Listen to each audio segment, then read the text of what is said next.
Le message libérateur des anges du Seigneur est à votre disposition aujourd'hui. Les prochaines minutes joueront un rôle crucial dans la transformation de votre vie, il est donc fortement recommandé de rester jusqu'à la fin de cette vidéo et de partager ces enseignements avec vos proches.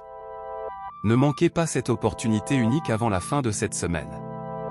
Dieu vous accordera ce que vous désirez tant, mais la seule façon d'y parvenir est de vous donner à lui de tout votre cœur. Ce faisant, des bénédictions et des miracles jamais vus auparavant se manifesteront dans votre vie. Si vous croyez que Dieu est capable de faire des choses extraordinaires dans votre vie, aimez cette vidéo. Pour Dieu, rien n'est impossible. Restez ferme à ses côtés et les choses se dérouleront de manière étonnante au cours de votre voyage. Le verset 27 de Jérémie 32 est une puissante déclaration de Dieu, démontrant son autorité et sa souveraineté en tant que Seigneur sur toute la création. Dans ce contexte, Dieu parle au prophète Jérémie de la promesse de restaurer le peuple d'Israël et de le ramener dans le pays conquis par les Babyloniens. La situation semblait insurmontable aux yeux de Jérémie et du peuple, mais Dieu a fait comprendre que rien ne lui était inaccessible en demandant « Est-ce que quelque chose m'est impossible ?» Dieu renforçait sa capacité illimitée à accomplir tout ce qu'il voulait. Cela nous rappelle que nous ne devrions pas imposer de limites à Dieu ni croire que quelque chose dépasse son pouvoir. Si nous faisons confiance à Dieu et à sa puissance, rien ne nous sera hors de portée. Si vous croyez que Dieu est capable d'accomplir des exploits impossibles, dites-le à voix haute. Remerciez le Seigneur Dieu pour son amour constant, sa protection indéfectible et sa présence continue dans votre vie, car lui seul est capable de ressentir tout cet amour pour vous. Recherchez le Saint-Esprit, qui est votre meilleur ami, et parlez-lui comme si vous parliez à quelqu'un de très proche de vous. Dans Jean 14, verset 16, Jésus promet à ses disciples qu'au moment de son départ, il plaidera auprès du Père et enverra un autre consolateur qui demeurera avec eux pour toujours. Cela réconforte les disciples, inquiets de son départ imminent. Ce consolateur est le Saint-Esprit, l'Esprit de vérité, que le monde ne peut pas recevoir, mais qui demeure avec les disciples et demeurera en eux. Cette promesse de Jésus est significative, car elle démontre que le Saint-Esprit n'est pas temporaire, mais une présence constante et permanente dans la vie des disciples du Christ.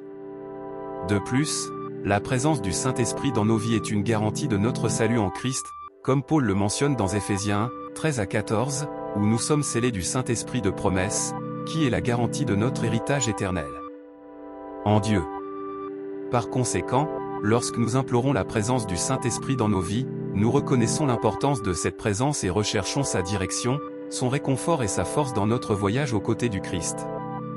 Le Saint-Esprit joue le rôle de notre guide et de notre consolateur, nous aidant à comprendre la vérité de Dieu et à vivre selon ses enseignements.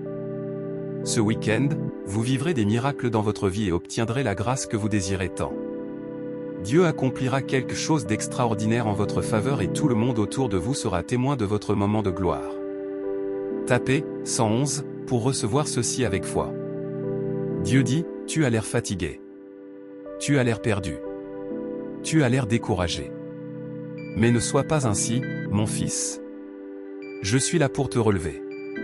Prends ma main et lève-toi. Dans ta vie et te comble de bénédictions, car je suis Dieu et tout me est possible. Entrée 4.44. Des anges ont déjà été chargés de vous protéger et le message a été délivré. Préparez-vous, car tout le monde autour de vous sera impressionné par les soins de Dieu dans votre vie. Entrée 4.44. Si vous croyez que Dieu communique avec nous.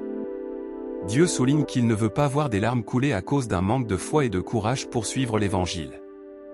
Est-ce que vous vous êtes tourné vers moi dans la prière? Avez-vous recherché la sanctification? Savez-vous au moins comment prier? Dans Matthieu 6, versets 5 et 8, Jésus enseigne à ses disciples la bonne manière de prier. Il commence par souligner que nous ne devrions pas prier avec l'intention d'impressionner les autres en manifestant publiquement notre dévotion religieuse. Jésus explique qu'en faisant cela, notre récompense sera l'admiration des gens, mais nous ne recevrons pas la réponse de Dieu à nos prières.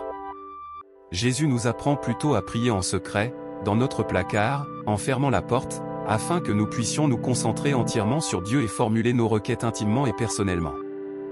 Il affirme que Dieu, qui voit en secret, nous récompensera publiquement, ce qui signifie qu'il répondra visiblement et concrètement à nos prières. De plus, Jésus nous met en garde contre l'utilisation de répétitions creuses dans la prière, comme le faisaient les gentils à cette époque.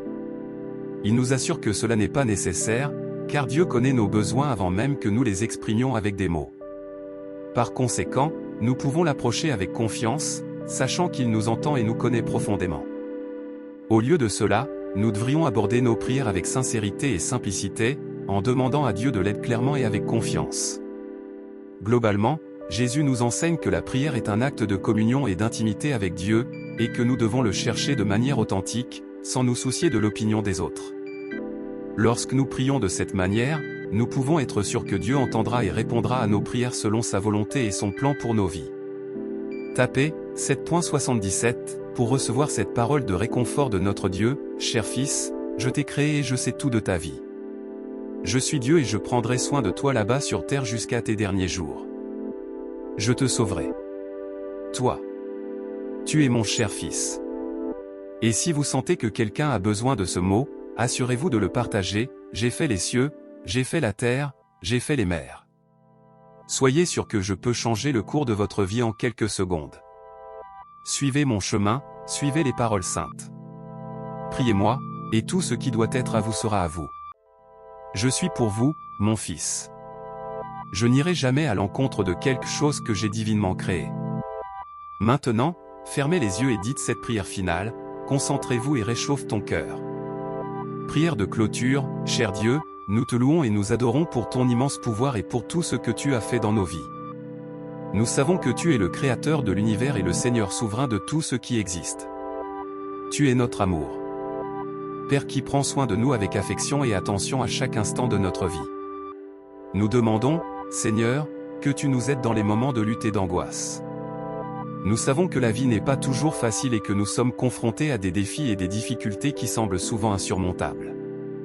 Mais nous savons aussi que tu es le Dieu qui nous fortifie et nous donne l'espoir, même dans les moments les plus difficiles. Que ta lumière brille dans nos ténèbres et que ta grâce nous soutienne au milieu des difficultés. Nous demandons également de toujours garder à l'esprit ta puissance et ta fidélité dans nos vies. Puissions-nous regarder en arrière et reconnaître comment tu nous as aidés et bénis à chaque étape du chemin. Puissions-nous avoir pleinement confiance en toi, sachant que tu es le Dieu doté de tout pouvoir et que tu tiens toujours tes promesses. Enfin, nous prions pour que tu nous permettes de vivre d'une manière qui te plaît et honore ton nom. Puissions-nous servir d'instruments de ta paix et de ton amour dans un monde qui semble souvent oublié. Que notre avenir soit un exemple pour ceux qui nous entourent, nous permettant d'être constamment témoins de ta puissance et de ta grâce dans nos vies. Nous exprimons notre gratitude, Seigneur, pour ta présence constante dans nos vies et pour ton aide dans les moments de difficulté et de détresse.